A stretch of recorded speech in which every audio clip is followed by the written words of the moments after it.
제가 중학교 3학년 때 겪은 일입니다. 그날 저는 학교 점심시간에 잠시 휴대폰을 보다가 마침 복도를 지나던 선생님께 그걸 빼앗기고 말았습니다. 선생님은 휴대폰을 일주일 뒤에 돌려주겠다며 이것은 전원을 꺼서 교무실 서랍에 보관해두겠다 그리 말씀하셨습니다.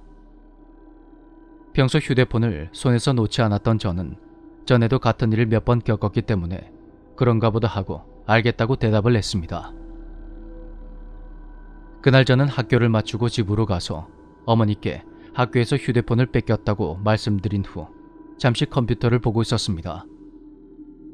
잠시 후 집으로 전화가 걸려왔고 어머니께서 받으셨는데 목소리가 뭔가 조금 곤란하신 듯 보였습니다.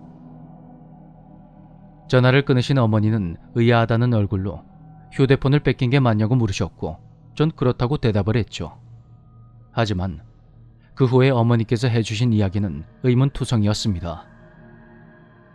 그날 학원 선생님께서 보충 수업이 있으니까 일찍 오라는 말을 전하기 위해 제 휴대폰으로 전화를 거셨다고 합니다. 그런데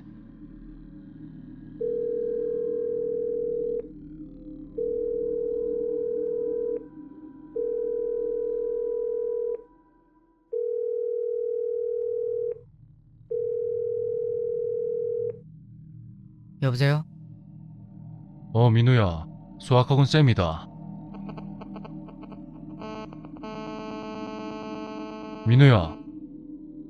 민우야. 그렇게 제가 그대로 전화를 끊어버리자 학원 선생님께서 집으로 전화를 거셨던 거였죠.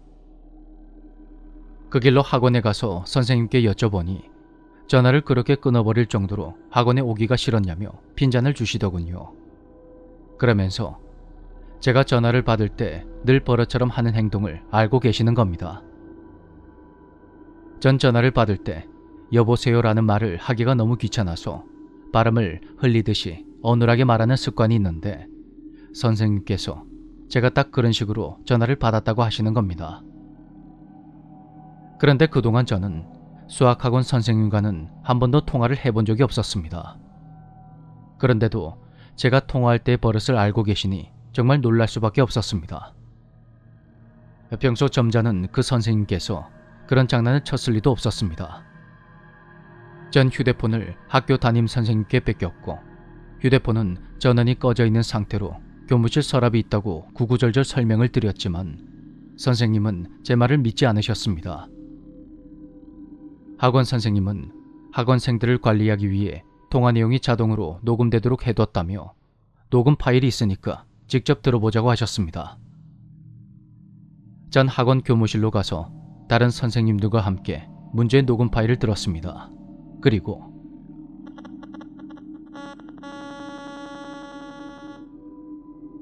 기괴한 파열음 사이로 학원 선생님의 목소리가 어렴풋이 들려왔습니다. 민우야, 수학학원야. 그날 저는 두려움에 잠을 설쳤고 아버진 저에게 절에서 가져온 부적을 쥐어주셨습니다. 다음 날 아침 눈을 떠보니 악몽이라도 꾸었는지 온몸이 땀에 흠뻑 젖어 있었습니다. 어떤 꿈을 꾸었는진 기억나지 않지만 악몽을 꾸었다고 해도 온몸이 그렇게 다 젖을 정도로 더운 계절은 절대 아니었는데 정말로 이상하더군요. 그 뒤로 저는 그 부적을 항상 가지고 다녔고 그 후로부터 영적인 존재를 믿게 되었습니다. 그때 전화를 받았던 건 무엇이었으며 그 당시 학원 선생님이 저의 전화하는 버릇을 어떻게 알고 계셨는지 그땐 차마 물어보지 못했지만 지금은 정말로 궁금해지네요.